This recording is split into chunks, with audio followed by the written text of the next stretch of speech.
It's been a bit since I've taken a look at some indie horrors. No matter how many of these I do, there always seems to be tons more for me to check out. But here's a few I saw recently. Let's start binging.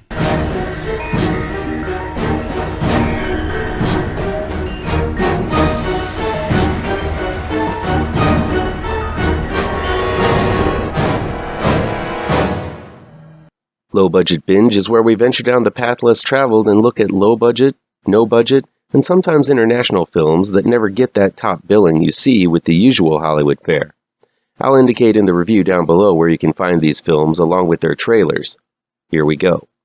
Pig Hill from Concourse and Empty Jug Productions. It's directed by Kevin Lewis and written by Jarrod Burris, based on the novel by Nancy Williams. Carrie, played by Rainey Qualley, recently seen in The Devil and the Daylong Brothers and sister of Margaret and daughter of Andy McDowell, has heard legends of the pig people that are supposed to live in the dark forests around Pig Hill since she was a kid. As young women continue to go missing in the area, Carrie plans to write a book about the strange local legend. Carrie's work gets her closer to the truth, but the legend proves to be more dangerous than she had ever imagined. Just check Tubi. The killer in a pig mask is a concept that is a dime a dozen these days. But Pig Hill is definitely the gnarliest of all of the pig-headed killer flicks. This is one brutal movie. From the director of the twistedly fun Willy's Wonderland, Kevin Lewis delivers a film that doesn't pull its punches. This pig-headed killer, known as Swill, is perverse, gross, and monstrous as he bashes, tears, and fucks anything in his filthy path. But the thing is, Pig Hill isn't your typical exploitative, gross-out horror film. It's well acted, especially from lead Rainey Qualley, who has a strangely low voice but overflows with beauty, sensuality, and that same it factor her sister Margaret does. Helping her out is League of Extraordinary Gentlemen's Shane West, who plays a likable guy who pops into Carrie's life just in time for him to be the sidekick to her investigative journalism. And Shiloh Fernandez, who was in 2013's Evil Dead, is good as Carrie's overprotective brother, offering up some complex emotional heft to Carrie's deep dive into piggy horror. This film also has Texas Chainsaw Massacre 3's Leatherface, R.A. Mihailoff, as a local pig farmer, which I feel was a nice touch since pig-headed killers have always felt derivative of TCM, most likely because of the original swine-masked slasher and Texas Chainsaw knockoff Motel Hell. What I really liked about Pig Hill is the way it approaches the local legend aspect of the terrifying goings-on. Carrie is exploring all of the possibilities of the horrors at Pig Hill, even the most extreme and crazy ones like half-human, half-pig hybrids and alien abductions. It gives a bit more gravitas to the threat when you and the lead are murky about exactly what it is lurking in the dark and snorting. Pig Hill unfolds this fascinating mystery well, keeping you guessing for most of the film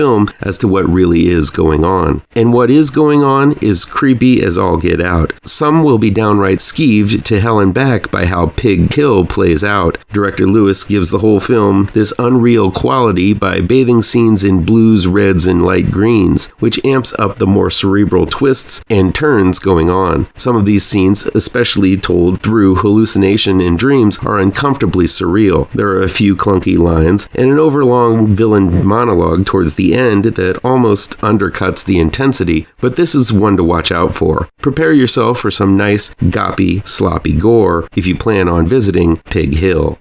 The Mannequin is streaming on Tubi. It's directed and written by John Berardo.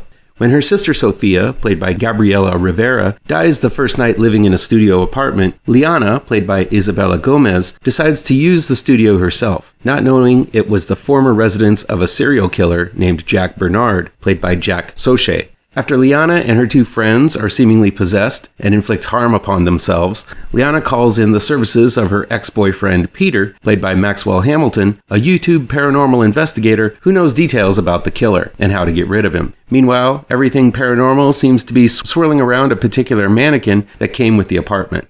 The Mannequin is an often compelling and entertaining little paranormal slasher film. It starts out with a black and white flashback scene of a model posing for a photographer. As she changes, the photographer, who we find out to be Jack Bernard, hacks the woman to pieces. After a montage of other models suffering the same fate, we go to present day with Liana and Sophia as they move into the studio all of this horror takes place in. It's an extended setup, but we aren't finished because we have to establish Liana's relationship with her sister Sophia, her failing relationship with her boyfriend Peter, and her friendship with Hazel, played by Lindsay Lavanchi, and Nadine, played by Shireen Lai.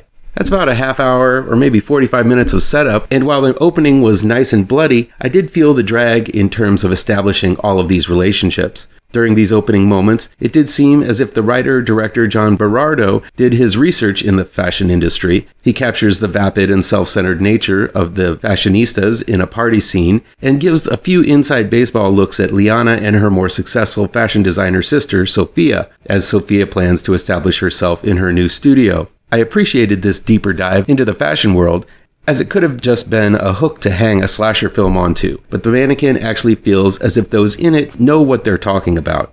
Still, this is just more time spent away from the paranormal and slasher stuff. One thing that makes the Mannequin work really well is the performances from the three main leads being possessed by the evil spirits. These gals are funny, and their sense of humor comes out naturally in the story. They sound like witty people talking with one another in ways that doesn't usually occur in this type of slasher. These ladies act like they're real friends, making their plight all the more investment-worthy. Yet the lead, Liana, played by Isabella Gomez, is the least likable of the bunch, as she seems jealous of her sister's success, breaks up with her boyfriend, who may be a slacker, but is a supportive and nice guy, and finally steals her sister's designs to get into fashion school. While she does go through the ringer, none of these problems are really addressed later on in the movie. Sure, it makes her more of a realistic character, but with horror films being a genre where morals are learned, the focus is more towards survival than learning any life lessons in the end. Once the horror starts, it is quite powerful. The gory acts of self-harm are unsettling, as the victim is caught in the process of doing it by someone who cares for them. These scenes really work as they don't hold back, and they are quite bloody. This is also paired with some often frightening depictions of the ghosts haunting the studio, so the shocks work on a spooky and more gut-churning level. I guess if there's an issue, the film really takes some leaps in the third act with Pete returning. It's one thing that he's a paranormal researcher, but he comes back in full Father Damien mode, shouting rites of exorcism and understanding specific rules of the paranormal that are, of course, right on the money. Up until this point, he's kind of seen as a fuck-up slacker, but for him to make a third act appearance with all the answers just doesn't click. On top of that, he gets pretty messed up during the climax, yet inexplicably shows up none the worse for wear at the end. While he provides some comedic relief at times, the character just seems to be an anomaly in the story and kind of takes away a lot of the agency from our three damsels in distress. The Mannequin is not a bad movie. The script zings and zags, and it made me laugh at times. The actors are solid, though they don't seem like your typical slasher movie thespians. There's a lot of gore and macabre things going on, but all of those elements just don't fit together that tightly. While it lacks any appearance from Kim Cattrall or even Christy Swanson, and thankfully there's no Jefferson Starship on the soundtrack, the Mannequin has its moments of goodness. Meat Kills, aka VLEESDAG, is new streaming on Screambox from ND Pictures. It's directed by Martijn Smits and written by Paul de Vergier. A group of activists, including Nasha, played by Emma Jostin, who used to work on a pig farm undercover to expose them for abuse, descend upon said pig farm in order to cause mayhem and convey their message that meat is murder. Once there, they find the pigs have already been cleared out for slaughter and are caught at gunpoint by the pig farmer and his family. Now the group must try to survive before the pig farmer makes meals out of the lot of them. Now, you all know that I'm a sucker for inbred killer family flicks. It goes back to my love of Texas Chainsaw Massacre, where a family forms a sort of system in order for their bizarre unit to survive. That's where I thought this Dutch horror flick was going to go, as the activists, adorned in plastic pig masks, enter the farm armed only with cell phones and spray paint cans. But instead of the usual TCM tropes, Meat Kills surprised me by becoming a battle of wits between two different sides that you find yourself flipping between rooting for them to survive and then wishing for their deserved demises. Meat Kills is a film that plays with your own morality. Do I want to see pigs slaughtered? No, but I do love me some bacon on my burgers, and that honey glazed ham on Turkey Day is quite scrumptious. So right off the bat, I was conflicted when we opened on the slaughterhouse. Thankfully, only one pig is slaughtered in the opening moments, and it goes by quick, though this is the point of many heated conversations in Meat Kills, so the subject of abusing animals set for slaughter is ever present. I don't want to say that I don't support activism or the right to protest. I do, but I think I'm not the only one who is kind of sick of the protest culture at the moment, as it gathers the worst and most extreme of us, and a bunch of angry anythings is dangerous. That's why it's hard to root for these activists who lay siege on the farm. What I absolutely hate is someone enforcing their will and beliefs upon other people. That's exactly what the activists in Meat Kills are doing, and it makes it hard to root for them, even though they are supposed to be playing the role of the victims here. Not only that, but in this series of murders, the activists are equally at fault, showing their hypocrisy that they find murdering a human okay since it suits their cause. In the grand scheme of things, it's the activists who draw first blood in Meat Kills, so when Papa Pig Farmer, played by Bart Ullman, shows up to find his home and farm ransacked, his family tortured, and one of his own murdered, pretty understandable that he's pissed and wants some revenge. What unfolds is a war between two warring parties who find themselves trapped in conflict until the last one is standing. The back and forth carnage is intense as every tool of slaughter within reach is used by both activist and farmer alike. People are scalded in boiling water, electrocuted, run over by machinery, and hacked to bits with cleavers, meat hooks, and handheld circular saws. This is a gory one, and not for the squeamish. Still, the gore seems justified and gets worse as the battle goes on and the tempers flare brighter. There's a point to this gruesome spectacle, more so than just to stack up a body count. If you're a fan of films like Texas Chainsaw Massacre and the like, this one's for you. But it is deeper than simply blood and murder. It shows the ugliness within us all. Meat Kills is especially timely given the culture that we are all living in right now, and though few on either political and activist aisle are likely to take this film as a moral lesson, I think it should be. Full of moments where it could go either way as to who comes out on top and who should, Meat Kills is a gruesome yet complex little slaughterhouse nightmare. A Desert is streaming on Shudder from Dark Sky Films. It's directed by Joshua Erkman and written by Bossi Baker and Joshua Erkman. A photographer named Alex, played by Kai Lennox, takes a trip to the desert in order to recapture the inspiration he once had towards the medium. But what he finds in the desert is dark and deadly. A Desert is a neo-noir/horror thriller that they just don't make too much of anymore. This one reminded me of a more introspective Strange Darling mixed with a heavy dose of Coen Brothers' Blood Simple. The film shifts perspective, has surprising turns, and keeps you on your toes all the way through. It's an unpredictable monster of a film that doesn't specify what is going on and kind of meanders a bit at the beginning, but once it starts getting good, it gets really, really good. The film consists of a few strong performances. Kai Lennox has had roles here and there. You might remember him from a smaller role in Green Room, but I remember him as the guy who gets his brains bashed in by roller girls' roller skates in Boogie Nights. Either way, he gives a strong and likable performance as a man who is trying to recapture what drove him to photography in the first place by revisiting these desolate places for inspiration. Alex is a naive character, putting himself in danger for the thrill of it by going to these places, but is definitely not prepared for the horrors that he finds. He's so busy picking out the right angle and direction to shoot, and not paying attention to what might be lurking in the corner. The first act of A Desert is full of these moments where Alex is filled with inspiration from these places, and they are truly inspirational and beautiful to see, but he's oblivious to the darkness that is all around him until it's too late.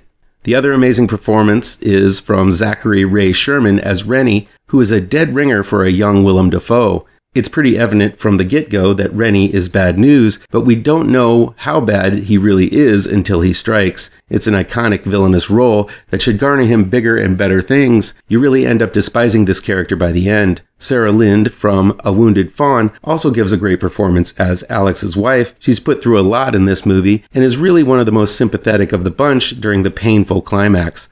I also really liked David Yao as a gruff detective who shows both how formidable his intuition and inspection skills really are, as well as his bumbling goon side, which provides some much-needed humor during this dark, bleak movie. Ashley Smith has a smaller role as Susie Q, a temptress who works with Rennie. She has a distinct look about her and adds some nice heft to the role with equal parts hardness from the streets and softness of the soul.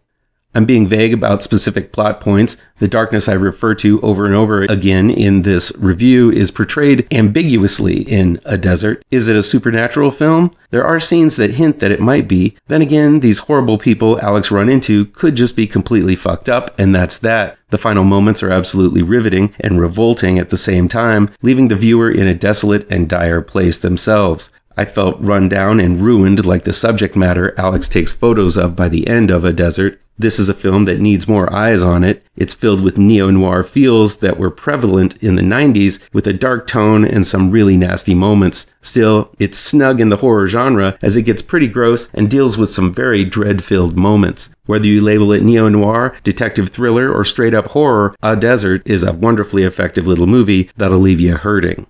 Well, those are 4 indie films that I recently saw. Have you seen any of these? Are you going to go check any of them out? Let me know down in the comments. Please do me a favor and punch that like button down below. Share this video with all of your social media addicted pals. Click subscribe to this channel and ring that bell for notifications.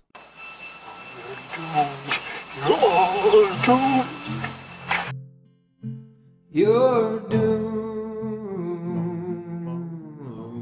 to live the life you're meant to be, stuck inside your reality.